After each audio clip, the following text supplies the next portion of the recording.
إن الحمد لله نحمده ونستعينه ونستغفره ونعوذ بالله من شرور أنفسنا ومن سيئات أعمالنا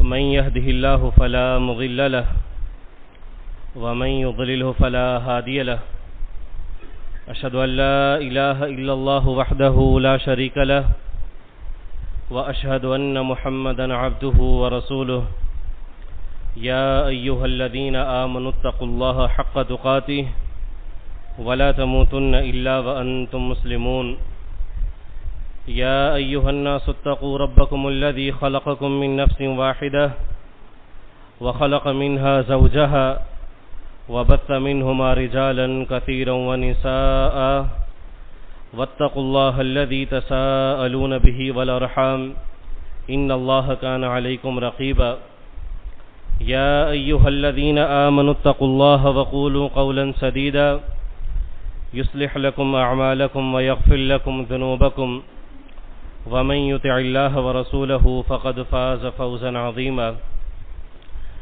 اللهم صل على محمد وعلى آل محمد كما صليت على إبراهيم وعلى آل إبراهيم إنك حميد مجيد اللهم بارك على محمد وعلى آل محمد كما باركت على إبراهيم وعلى آل إبراهيم إنك حميد مجيد فقد قال الله سبحانه وتعالى في القرآن المجيد والفرقان الحميد بعد أعوذ بالله من الشيطان الرجيم من همزه ونفخه ونفثه بسم الله الرحمن الرحيم واذكر في الكتاب إبراهيم إنه كان صديقا نبيا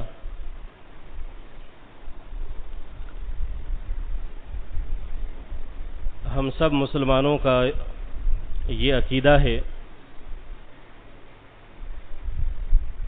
کہ اللہ رب العالمین نے جب ہم سب کی روحوں کو پیدا کیا عالم ارواح میں،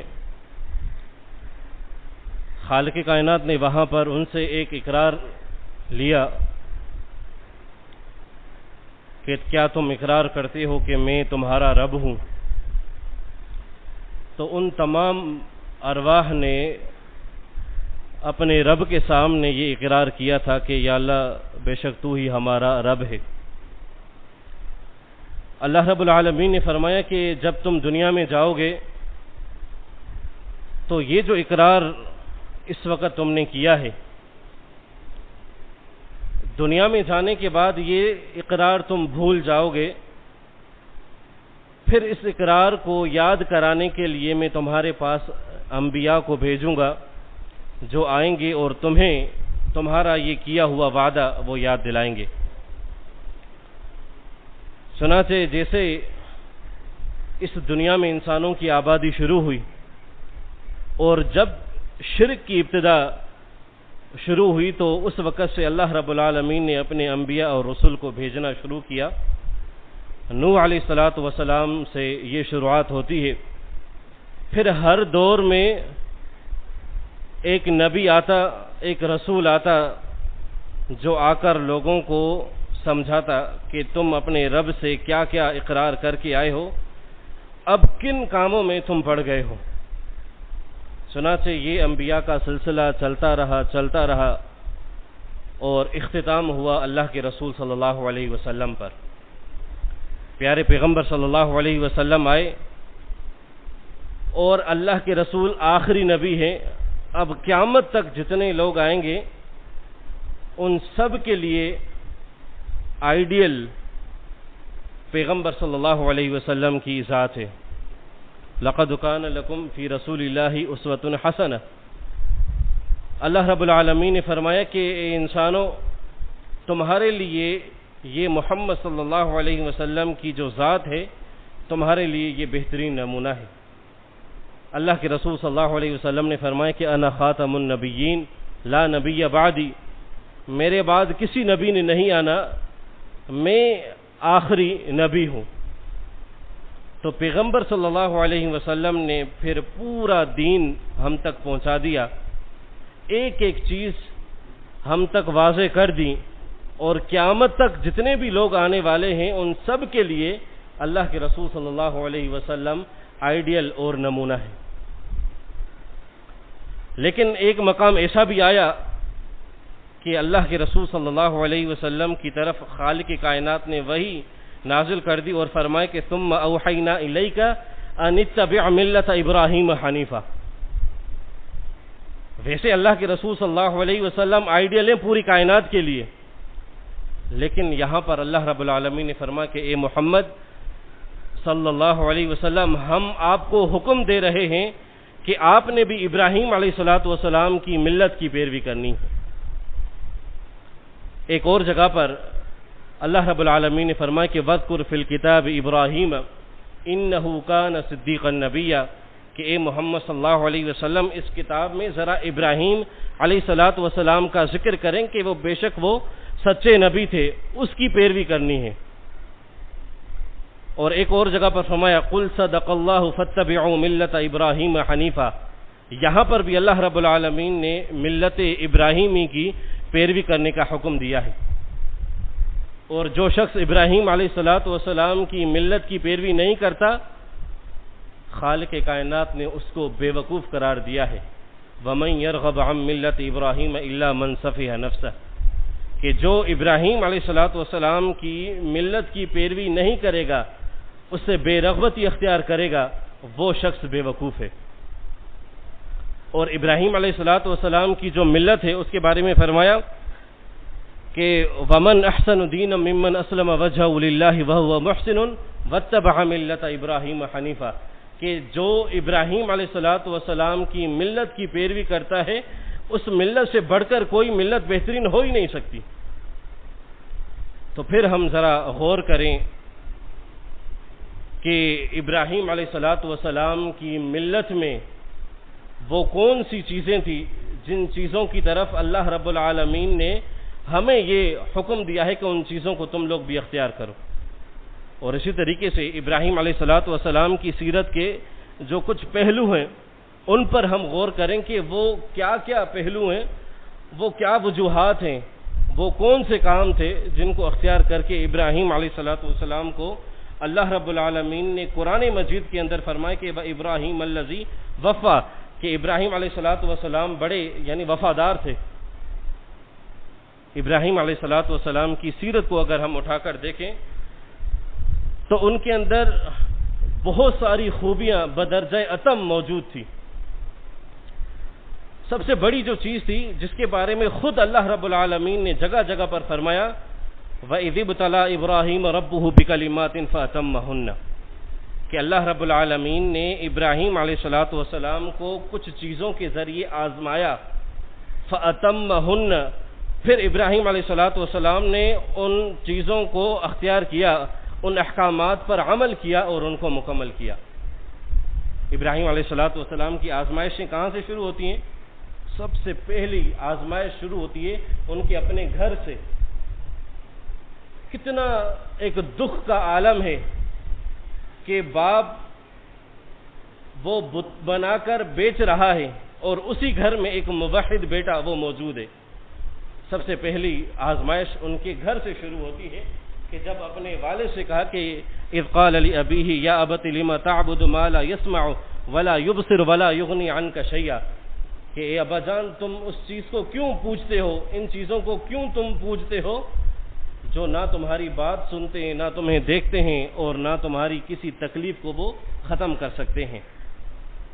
یہ دعوت اپنے باپ کے سامنے پیش کی اور آگے فرمایا کہ اے ابا جان میرے پاس کچھ ایسا علم آ چکا ہے جو آپ کے پاس نہیں ہے، شیطان کی پیروی مت کرو۔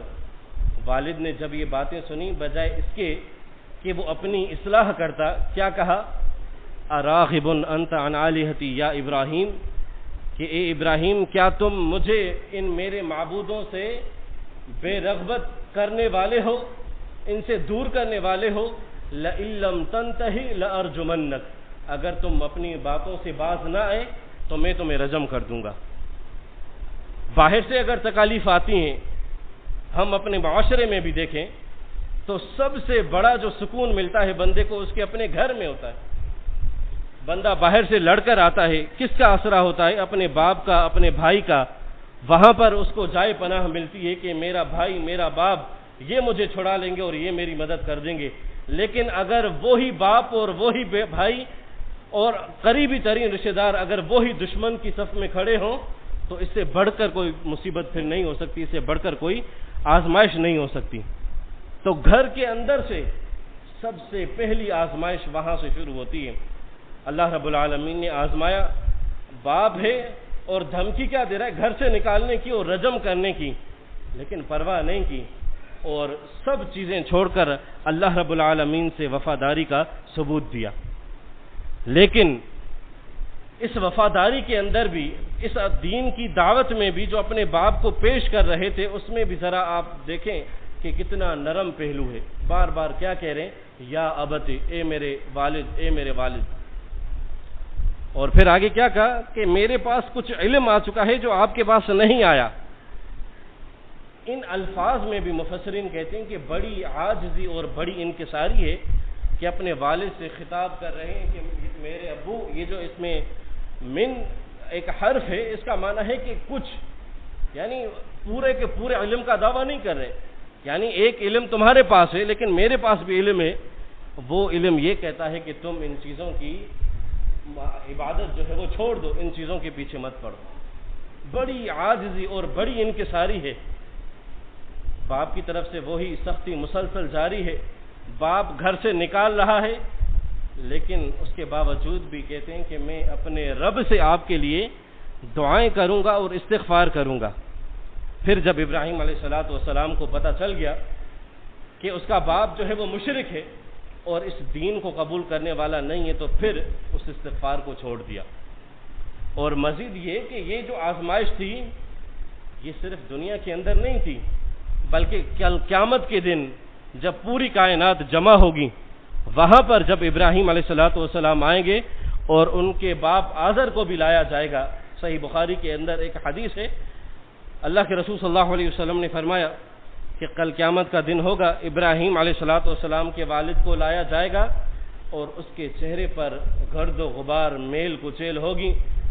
ابراہیم علیہ السلام اللہ رب العالمین سے دعا کریں گے کہ یا اللہ، تو نے وعدہ کیا تھا کہ تو کبھی مجھے رسوا نہیں کرے گا، فَأَيُّ خِزْيٍ أَخْزَى مِنْ أَبِيِ الْعَبْعَدِ، یا اللہ اس سے بڑھ کر اور کیا رسوائی ہو سکتی ہے، میرا مقام اولو العزم انبیاء میں سے ہے، میں رسول ہوں اور میرا ہی والد، پوری کائنات آج دیکھ رہی ہے کہ وہ ذلیل اور رسوا ہو رہا ہے، پوری کائنات دیکھ رہی ہے۔ اللہ رب العالمین کی طرف سے جواب آئے گا کہ ابراہیم، انی حرمت الجنت علی المشرکین، کہ یہ جو جنت ہے اس کو میں نے مشرکوں پر حرام کر دی ہے، مشرک کبھی جنت میں داخل نہیں ہو سکتا۔ چنانچہ حکم ہوگا فرشتوں کو کہ ابراہیم علیہ السلام کے والد آزر، اس کو ایک بجو کی شکل دی جائے گی اور فرشتے اس کو پکڑ کر جہنم کے اندر پھینک دیں گے۔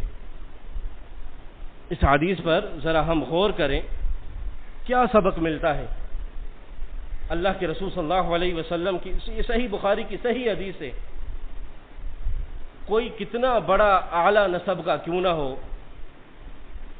کوئی کتنا بڑا اعلیٰ نسب کا کیوں نہ ہو، بھلے کوئی ولی ہو، نبی ہو، اس کا کوئی قریبی رشتہ دار ہو، کل قیامت کے دن اگر یہ بندہ شرک کی حالت میں مر گیا تو کل قیامت کے دن اس کی، یعنی ولی کی یا نبی کی کوئی سفارش کام نہیں آئے گی۔ ایک تو یہ ابراہیم علیہ السلام کے والد، اور دوسرا اللہ کے رسول صلی اللہ علیہ وسلم کے چچا ابو طالب، اس کا بھی آپ قصہ سنتے رہتے ہیں۔ آخری وقت پوری زندگی اپنے بھتیجے کی خدمت کی ہے اور کفار کی طرف سے، یعنی کفار سے ڈھال بنے رہے اپنے بھتیجے کے لیے کہ جاؤ جا کر تبلیغ کرو، دیکھتا ہوں یہ تمہیں کیا کہتے ہیں۔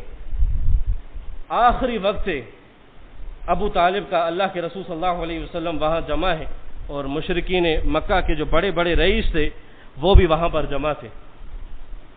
اللہ کے رسول نے کیا کہا اپنے چچا سے، اے عم قل لا الہ الا اللہ کلمۃ احاج لک بها عند اللہ، اے میرے چچا ایک مرتبہ صرف لا الہ الا اللہ میرے کان میں پڑھو، میں اللہ کے پاس حجت پیش کروں گا کہ یا اللہ میرے چچا نے میرے کان میں لا الہ الا اللہ پڑھا تھا، کلمہ توحید کا اقرار کیا تھا، کلمہ شہادت کا اقرار کیا تھا، یا اللہ تو اس کو بخش دے۔ وہاں پر موجود رؤسا وہ کیا کہتے ہیں کہ ابو طالب کیا آخری وقت میں اپنے آبا و اجداد کے دین کو چھوڑ دو گے؟ ابو طالب کے کیا الفاظ تھے؟ کہا کہ بھتیجے میں جانتا ہوں یہ جو تو بیان کر رہا ہے دین یہ سچا ہے، لیکن ایسا نہ ہو کہ میں مر جاؤں اس وقت دین اسلام کو قبول کر کے، میرے مرنے کے بعد یہی لوگ جو میرے دوست ہیں اور رشتہ دار ہیں، کہیں ایسا نہ ہو کہ میرے مرنے کے بعد یہ مجھے عار دیں کہ ابو طالب آخری وقت میں ڈر گیا تھا، لہذا اخترت النار علی العار، مجھے جہنم کی آگ تو پسند ہے لیکن عار لوگوں کی باتیں وہ پسند نہیں ہیں۔ یہ جب بندہ مشرک بن جاتا ہے نا تو پھر اس کی عقل بھی معاف ہو جاتی ہے، اس کی پھر عقل کام نہیں کرتی۔ تو عرض یہ کر رہا تھا کہ ابراہیم علیہ السلام ایک طرف اولو العزم انبیاء میں سے ہیں، لیکن ان کا ہی اگر والد دین اسلام کو قبول نہیں کرتا تو پھر یاد رکھیں اس کے لیے نجات ممکن نہیں ہے۔ اور آج بڑے افسوس کے ساتھ کہنا پڑ رہا ہے کہ آج ہم مسلم معاشرے کے اندر ایسے لوگ موجود ہیں، بڑے دعوے سے کہتے ہیں کہ ہمارا یہ پیر، ہمارا یہ مرشد، یہ ہمارا بزرگ یہ ہمیں بچا لے گا، کل قیامت کے دن یہی ہماری سفارش کرے گا۔ ادھر اللہ کے رسول صلی اللہ علیہ وسلم اپنے چچا کو نہیں بچا سکے، اپنی لخت جگر فاطمہ سے کیا کہتے ہیں؟ فاطمہ دنیا کے اندر جو مانگنا ہے مانگ لو، کل قیامت کے دن میں تمہارے کسی کام نہ آ سکوں گا۔ اپنی پھوپھی سے کہتے ہیں کہ پھوپھی دنیا کے اندر کوئی چیز چاہیے مجھ سے مانگ لو، کل قیامت کا دن ہوگا میں آپ کے کام نہیں آؤں گا۔ تو ابراہیم علیہ السلام کی سیرت کا ایک پہلو یہ بھی تھا کہ اللہ رب العالمین نے ان کو آزمایا اور بڑی آزمائش ان کے گھر سے وہ ہوئی ہے۔ حالانکہ گھر وہ جگہ ہے کہ جہاں سے بندے کو سب سے زیادہ امید ہوتی ہے کہ میری مدد یہاں سے ہو سکتی ہے۔ اور پھر ابراہیم علیہ السلام کی آزمائش پھر شروع ہوئی، جب مسلسل ان کفار کا مقابلہ کرتے رہے تو پھر انہوں نے دیکھا کہ جب بتوں کو بھی توڑ دیا ہے ابراہیم علیہ السلام نے، تو پھر حکم دیا انہوں نے کہ ایک آگ جلائی جائے۔ آگ کو جلایا گیا۔ تاریخ نے ایسی آگ نہ کبھی دیکھی اور شاید کبھی ایسی آگ دیکھے بھی نہ، اتنی بڑی بلند ایک آگ انہوں نے تیار کی اور ابراہیم علیہ السلام کو دور سے وہاں پر پھینکا کہ اپنے دین کو چھوڑ دو، نہیں چھوڑا، اس آگ میں داخل ہونا پسند کر دیا۔ یہ سب کس کے لیے تھا؟ اللہ کے لیے۔ وَإِبْرَاهِيمَ الَّذِي وَفَّى، ابراہیم علیہ السلام وہ پیغمبر تھے اللہ رب العالمین نے فرمایا کہ جنہوں نے وفاداری کی اور اس توحید سے اس دین کی دعوت کو پہنچانے میں پیچھے نہیں ہٹے۔ اور پھر ایک آزمائش، وہ کیا بڑی زندگی گزر گئی ہے، 80-86 سال کی عمر گزر گئی ہے، اس وقت تک کوئی اولاد نہیں ہو رہی۔ پھر اللہ رب العالمین نے بیٹا دیا، پھر آزمائش شروع ہوئی کہ اب اس بیٹے کو اور اپنی بیوی کو چھوڑ کر آؤ ایک غیر آباد جگہ جہاں پر کوئی انسان، کوئی زیرو چیز آباد نہیں ہے۔ اللہ کا حکم تھا، فوراً قبول کر لیا اور وہاں پر پہنچ جاتے ہیں۔ مکہ مکرمہ میں اپنی بیوی اور بیٹے کو چھوڑ کر وہاں سے چلے جاتے ہیں۔ پھر جیسے بیٹا بڑا ہوا، مفسرین لکھتے ہیں کوئی 13 سال عمر ہوئی ہوگی، اللہ رب العالمین نے پھر حکم دیا کہ اپنے اس بیٹے کو ذبح کرو۔ چنانچہ پہنچ جاتے ہیں اپنے بیٹے کے پاس اور کہتے ہیں اپنے بیٹے سے کہ اے میرے بیٹے، مجھے یہ حکم ملا ہے، انی ارا فی المنام انی اذبحک فانظر ماذا تری، کہ میرے بیٹے بتاؤ، مجھے حکم ملا ہے، میں دیکھ رہا ہوں کہ میں تمہیں ذبح کر رہا ہوں، تمہارا کیا خیال ہے؟ جب والد وفادار ہو، جب والد صدیق ہو، جب والد اپنے رب کی اطاعت اور فرما برداری گزارنے والا ہو، اطاعت اور فرما بردار ہو، اللہ کی کرنے والا، تو خالق کائنات پھر اولاد بھی ایسی فرما بردار دیتا ہے۔ تو بیٹے کا کیا جواب تھا؟ بیٹے نے یہ جب بات سنی کہ میرا والد مجھے ذبح کرنے کا کہہ رہا ہے، بیٹے نے بھی کہہ لیا کہ یا ابت افعل ما تؤمر، اے ابا جان جو آپ کو حکم دیا جا رہا ہے، جس چیز کا آپ کو حکم ملا ہے وہ آپ کر گزریں، ستجدنی انشاءاللہ من الصابرین، آپ مجھے صبر کرنے والوں میں پائیں گے۔ جب ایک والد خود نیک ہو، خود اللہ کی فرما برداری کرنے والا ہو، خود شریعت پر عمل کرنے والا ہو، یاد رکھیں کہ پھر اللہ رب العالمین اس بندے کو اولاد پھر ایسی فرما برداری کرنے والی، اطاعت گزاری کرنے والی اللہ رب العالمین پھر اولاد نصیب کرتا ہے۔ ہم دیکھیں ذرا، اگر ہماری اولاد نافرمانی کرتی ہے والدین کی، تو پھر اپنی اپنی اصلاح کریں کہ ہمارے خود کے اندر دین کتنا موجود ہے، ہم خود کتنا دیندار ہیں، ہم اللہ کے کتنے فرامین کو ماننے والے ہیں، ہم خود شریعت کے مطابق کتنے چلنے والے ہیں۔ اگر بیوی اور بچے نافرمان ہیں، گھر میں اطاعت اور فرما برداری والا ماحول نہیں ہے، نافرمانی ہی نافرمانی ہے، تو پھر عزیز ساتھیو ہمیں اپنی اپنی اصلاح کی ضرورت ہے کہ ہم اپنی اصلاح کریں، ہم اپنا تعلق اپنے رب کے ساتھ صحیح جوڑ دیں، اس کے مطیع اور فرما بردار ہو جائیں۔ خالق کائنات ان سب کو ہمارا مطیع اور فرما بردار ہمارے لیے کر دے گا۔ اور ابراہیم علیہ السلام ان کی جو صفات ہیں ان میں سے ایک صفت یہ بھی تھی کہ ابراہیم علیہ السلام اپنے رب کے ساتھ ان کا بڑا مضبوط تعلق تھا۔ یعنی یہ جو جتنی بھی آزمائشیں آئی ہیں، جتنی بھی آزمائشیں گزر چکی ہیں، ان سب میں وہ کیوں مضبوط ٹھہرے، اس کی ایک ہی وجہ تھی کہ ان کا اپنے رب کے ساتھ جو تعلق تھا وہ بڑا گہرا تھا، وہ بڑا مضبوط تھا۔ ایک بندہ اس کا تعلق اگر اپنے رب کے ساتھ ہو تو پھر یہ دنیا کی جتنی بھی تکالیف ہیں، پھر یہ تکالیف باقی نہیں رہتی۔ ایک بندہ اپنے رب سے اگر مکمل طور پر وفاداری کرنے والا ہو، پھر یہ دنیا کے مصائب اس کے سامنے کوئی حیثیت نہیں رکھتے۔ ابراہیم علیہ السلام ان کی ذرا دعائیں، یعنی ایک لمبی فہرست ہے ان کی دعاؤں کی، ان کی دعائیں دیکھیں کہ وہ اپنے رب سے کیا کیا دعائیں مانگنے والے ہیں۔ ایک دعا اس کی یعنی تھوڑی سا ترجمہ اور تشریح کر دیتے ہیں۔ ایک دعا یہ تھی، رب اجعلنی مقیم الصلاۃ ومن ذریتی، کہ یا اللہ تو مجھے نماز کو قائم کرنے والا بنا دے، ومن ذریتی، اور میری اولاد میں سے بھی ایسے لوگ پیدا کرنا جو نماز کو قائم کرنے والے ہوں۔ وقت کے نبی ہیں، رسول ہیں، اولو العزم انبیاء میں ان کا شمار ہے، خلیل اللہ ان کا لقب ہے۔ اللہ سے دعا کس چیز کی کر رہے ہیں کہ یا اللہ مجھے نماز کو قائم کرنے والا بنا دے۔ یہ جو نماز ہے یہ ہر دور میں مختلف انداز میں مختلف اوقات میں یہ فرض رہی ہے۔ ابراہیم علیہ السلام اپنے رب سے دعا کریں کہ یا اللہ مجھے نماز کو قائم کرنے والا بنا دے۔ ان کی کیا معصوم عن الخطا تھے، کوئی غلطی نہیں تھی، کسی قسم کی کوئی غلطی کوئی گناہ ان کے ذمہ نہیں تھا۔ نمازیں پڑھنے والے، اللہ کی اطاعت اور فرما برداری کرنے والے، جن کے بارے میں خود اللہ نے فرمایا وَإِبْرَاهِيمَ الَّذِي وَفَّى وَإِذِ ابْتَلَىٰ إِبْرَاهِيمَ رَبُّهُ بِكَلِمَاتٍ فَأَتَمَّهُنَّ، خود اللہ نے فرمایا کہ ایک ایک آزمائش میں پورے اترے، کوئی غلطی ذمہ نہیں ہے، کوئی گناہ ذمہ نہیں ہے۔ اپنے رب سے دعا کرتے ہیں کہ یا اللہ مجھے نماز کو قائم کرنے والا بنا دے، اور میری اولاد میں سے بھی، صرف اپنے لیے نہیں بلکہ اولاد کے لیے بھی دعا کریں کہ یا اللہ میری اولاد کو بھی نماز کو قائم کرنے والا بنا دے۔ آج ہم ذرا دیکھیں ہمارے کتنے اعمال ہیں، کتنے اعمال ہیں۔ کیا ہم میں سے کوئی ایک بندہ ہے جو یہ سمجھتا ہو کہ میرے اتنے اعمال ضرور ہیں کہ میں جنت میں 100% داخل ہو جاؤں گا؟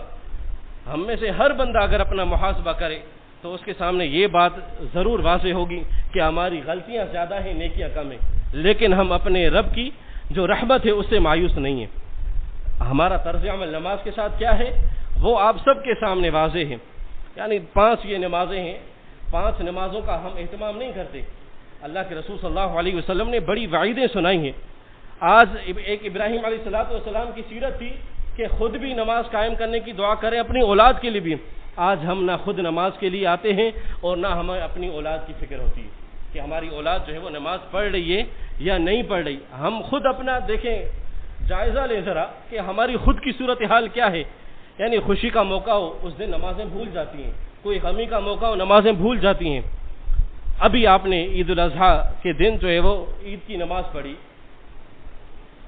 شریعت تو یہ ہمیں ترغیب دے رہی ہے کہ اس خوشی کے دن بھی اگر آپ نے دن کا افتتاح کرنا ہے تو اپنے رب کے سامنے سجدہ ریز ہو کر اس کی تکبیرات کو بلند کر کے۔ لیکن آپ نے دیکھا نماز میں تو بہت زیادہ رش تھا، اور پھر اسی دن ظہر کا ٹائم دیکھیں، پھر عصر کا دیکھیں، مغرب کا دیکھیں، عشاء کا دیکھیں، لوگ بالکل غائب ہو گئے مساجد سے دور۔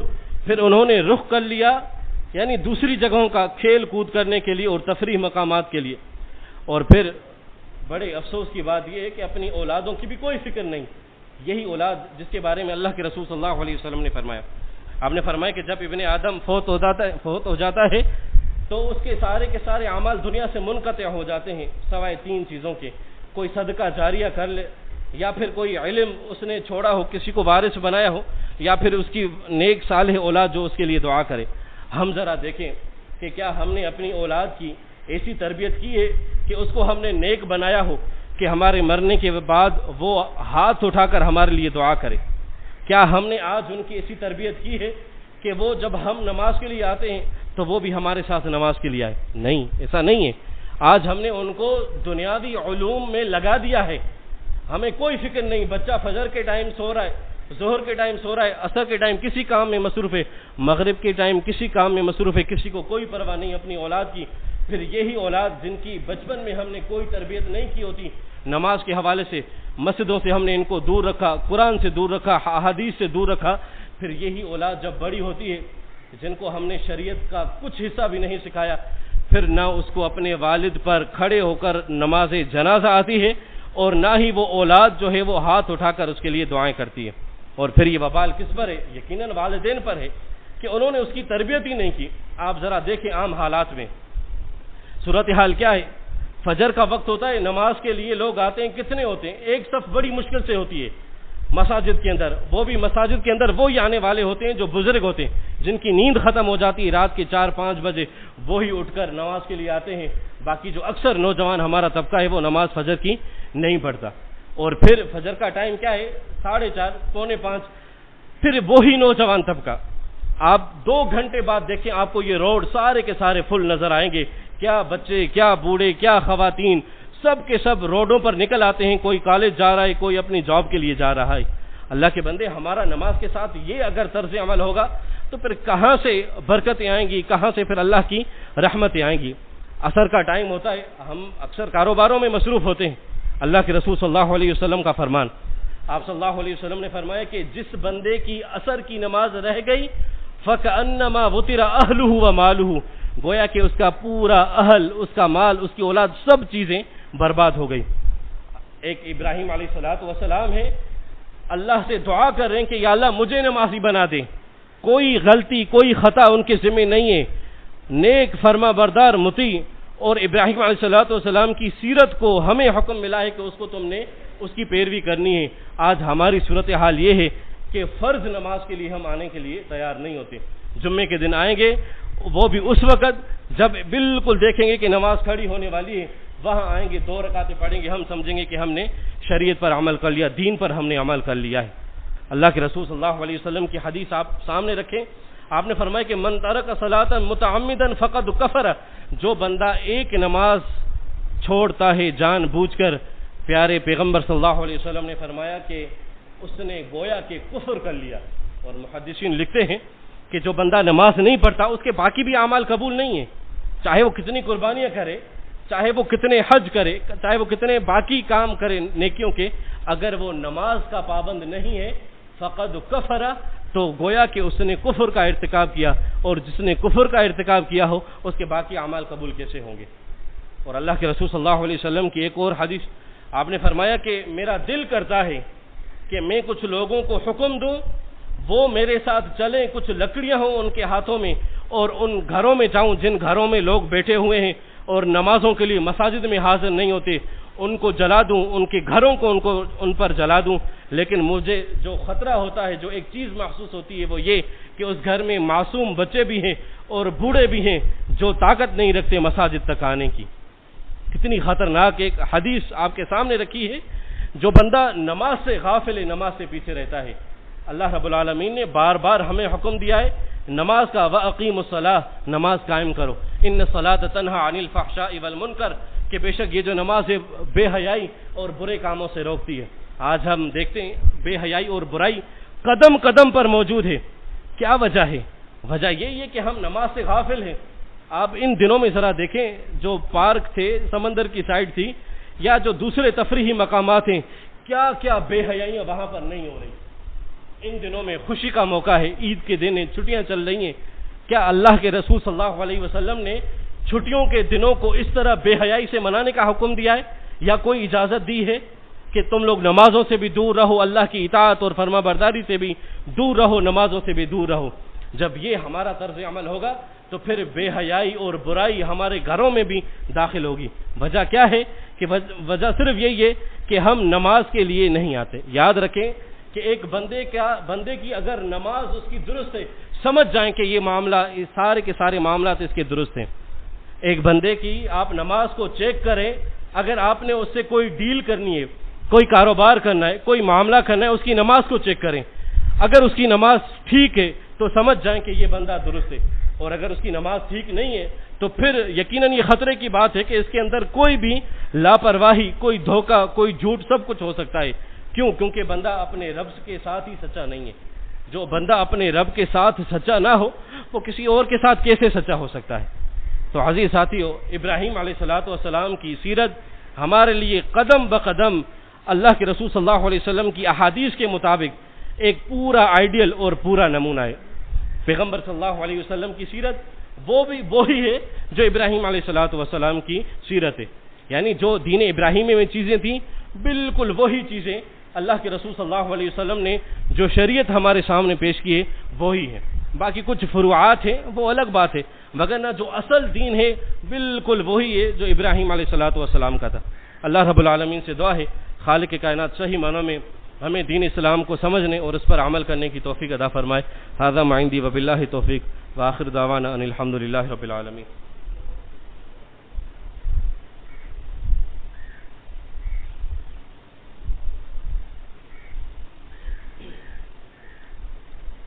ان الحمد لله نحمده ونستعينه ونستغفره ونعوذ بالله من شرور انفسنا ومن سيئات اعمالنا من يهده الله فلا مضل له ومن يضلل فلا هادي له اشهد ان لا اله الا الله وحده لا شريك له واشهد ان محمدا عبده ورسوله اللهم اشف مرضانا ومرضى المسلمين اللهم اشف مرضانا ومرضى المسلمين اللهم انصر من نصر دين محمد صلى الله عليه وسلم واجعلنا منهم واخذل من خذل دين محمد صلى الله عليه وسلم ولا تجعلنا منهم ربنا آتنا في الدنيا حسنة وفي الآخرة حسنة وقنا عذاب النار سبحان ربك رب العزة عما يصفون وسلام على المرسلين والحمد لله رب العالمين۔